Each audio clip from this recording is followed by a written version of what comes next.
안녕하세요. 전주 보금자리 교회 이상순 목사입니다. 오늘은 서울 강서구청장 선거일인데요. 다른 건 몰라도 그저 상식적인 결과를 기대할 뿐입니다. 어느 유명한 분이 오늘 한국 사회를 위선조차 없는 사회라고 진단하셨다고 하는데 곰곰이 생각해보니 정말 그런 것 같아요. 오늘 우리 사회는 위선과 가식조차 필요 없이 악이 있는 그대로 판치고 다니는 사회가 되어버렸습니다. 분야를 막론하고요. 어쩌다 이렇게까지 되어버린 것인지 답답합니다만 바라기는 염치를 아는 사회가 되기를 바랄 뿐입니다. 구원에 있어서도 마찬가지인 것 같아요. 우리가 구원에 대한 확신을 가지는 것도 중요하지만 염치를 아는 그런 그리스도인들이 된다면 참 좋을 것 같습니다. 오늘은 성서의 형성 네 번째 장인 책에서 경전으로의 첫 번째 시간을 시작하겠습니다. 아시는 것처럼 기독교는 성경이라는 책을 가지고 있는 종교죠. 성경을 우리는 달리 경전이라고 부를 수 있을 텐데요. 그렇다면 경전이란 무엇인가를 혹시 생각해 보신 적 있으실지 모르겠습니다. 책에 따르면 성서에 관해서 오래된 생각들이 있다고 합니다. 먼저 하느님이 성서라는 이 책을 특정 시점 혹은 여러 시점에 고대 이스라엘 백성과 초대교회라는 두 공동체 모두에게 주셨다고 보는 것입니다. 엄연히 시간적 위치는 다를 텐데요. 또 성서를 이루는 책들은 언제나 하느님 백성의 경전으로서 하느님에게 영광을 받아서 저술된 거룩한 책이라는 것이죠. 책에는 없지만 현대 한국 기독교인 대부분에게 성서는 어느 한순간 하늘에서 뚝 떨어진 거룩한 책으로 여겨지기도 합니다.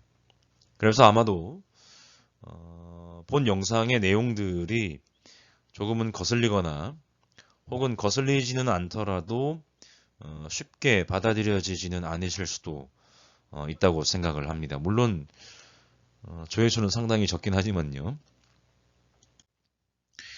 하지만 성서를 이루는 66권의 책들은요. 다양한 시대, 다양한 맥락에서 여러 사람의 손을 거쳐서 형성된 책들인데요. 따라서 여기서 하느님의 계시라고 하는 것은 특정한 순간이나 공간 혹은 사람으로 한정될 수 없다는 것이 중요합니다. 하느님이 당신의 백성에게 경전을 주신 방식은 우리가 명확히 알아야 할 것은 바로 인간의 저술 과정이라는 겁니다. 여기서 우리가 알 수 있는 것은 뭐냐면 성서를 이루는 책들이 처음부터 경전으로 탄생한 것이 아니라 일정한 시간 혹은 아주 긴 시간을 거치면서 차츰차츰 경전으로 받아들여졌다는 것입니다. 한마디로 말씀드리면 처음에 이 책들은 그냥 책이었다는 것이죠. 물론 성서를 이루는 책들이 처음에 단순한 책으로 시작되었다는 것을 인정한다고 해서 성서에 포함된 모든 책이 아무 의미 없이 기록되었다는 것을 의미하는 것은 아닐 텐데요. 구약과 신약의 책들 가운데에는 처음부터 공적인 중요성을 갖고 신중하게 구상된 책들이 있습니다. 먼저 구약의 경우 신명기는 모세가 죽기 직전 요르단강 건너편 모압에서 이스라엘에게 남긴 설교로서 이는 오경을 상징하는 인물인 모세를 통해 신명기가 특별한 권위를 지닌 책으로 의도되었다는 것을 뜻합니다.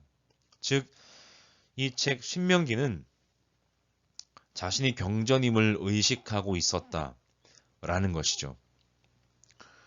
하지만 구약의 정경화 과정에서 마지막까지 논쟁이 되었던 책 가운데 한 권인 아가서는 본래 수준 높은 연애시 모음이라고 할 수 있을 텐데요.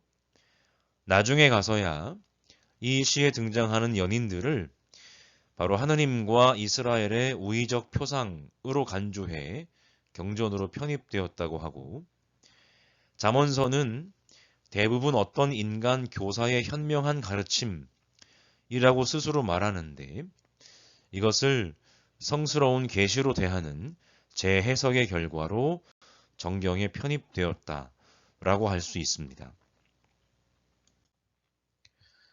신약에 와보면 바울의 편지들은 애초에 바울이 복음을 전하고 세운 특정한 지역 교회라는 상황을 두고 염두에 두고 쓴 일종의 논평과 지침이라고 할 수 있고, 특히 필레몬에게 보낸 편지는 아주 개인적인 편지이기도 합니다. 그러니까 바울이 처음부터 소위 오늘 우리가 알고 있는 성경이라고 하는 목록에 들어갈 책으로 편지를 쓴 것은 아니라는 의미이죠. 하지만 요한복음은 또 공관복음과는 달리 경전을 자처하는 듯한데요. 마치 창세기 1장 1절을 떠올리게 하는 표현을 사용함으로써 이 요한복음서가 시작하고 있다는 겁니다. 따라서 이 요한의 복음서는 나름의 고유한 관점을 가지고 예수의 삶을 공관복음서와는 달리 장엄하고 신중하게 기록하고 있다는 측면에서 구약의 신명기와 비슷하게 경전이라고 하는 것을 스스로 의식하고 있는 책인 것 같습니다. 우리가 가지고 있는 66권의 책들 이외에도요, 이스라엘과 초대교회는 아주 많은 책을 보유하고 있었다는 것이 중요한데, 또 이 중 상당수가 오늘 발견되었다고 하는데요. 대표적인 것이 바로 토마스의 복음서를 비롯한 이집트의 나그 한마디 문서라고 할 수 있습니다. 하지만 구약의 본문 가운데 기록되어 있지만 현존하지는 않는 다양한 책들도 있는데요. 바로 야살의 책, 이스라엘과 유다의 왕조실록 등등 그런 책들이 구약에 많이 언급되어 있지만 오늘은 이 책들을 찾아볼 수는 없습니다. 그러니까 현재 구약과 신약에 속해 있는 66권의 책들은 그 많은 책들 가운데 사람들이 거룩하다고 인정한 아주 소수의 책들인 셈이죠. 여기서 우리가 알 수 있는 것은 뭐냐면 바로 유대인과 그리스도교인들은 아무렇게나 놓여있는 아무 책이나 집어다가 성서라고 부르지 않았다라는 것이죠. 저는 개인적으로 이것을 이제 정경화 과정이라고 부를 수 있다면 이 정경화 과정 가운데에도 하나님의 섭리가 작용했다라고 생각을 합니다. 오늘의 마지막 내용인데요. 바로 경전의 의미 혹은 경전의 정의를 아마도 이분이 슈나이어 레이만이라는 분인 듯한데요. 제가 찾아보니까 그분이 내린 경전의 의미입니다. 유대교 경전은 종교적 관행 그리고 혹은 가르침과 관련해 권위가 있다고 유대인들이 받아들였으며 그 권위가 모든 세대의 유대 민족에게 구속력을 갖는 책들이다 라고 정의를 내리셨다고 하는데, 이것은 그리스도교 경전에도 똑같이 적용할 수 있겠죠. 유대교를 기독교로 바꾸어서 읽으면 될 것 같습니다. 기독교 경전은 종교적 관행 그리고 혹은 가르침과 관련해 권위가 있다고 기독교인들이 받아들였으며 그 권위가 모든 세대의 기독교인들에게 구속력을 갖는 책들이다 라고 이해를 할 수 있을 것 같습니다. 오늘의 내용을 요약하면 이렇습니다. 하나님의 말씀인 성서는 어느 날 갑자기 하늘에서 완성된 형태로, 그것도 한글로, 어제였나요?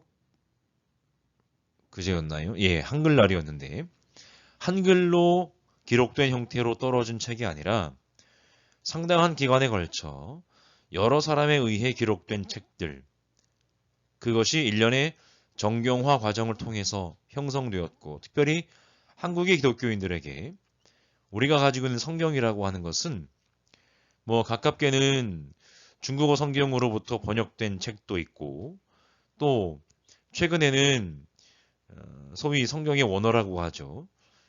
히브리어나 헬라어에서 일련의 번역 과정을 거친 그런 결과가 오늘날 우리가 가지고 있는 성경이라고 할 수 있을 겁니다. 오늘은 여기까지고요. 저는 다음 주에 또 찾아뵙겠습니다. 감사합니다.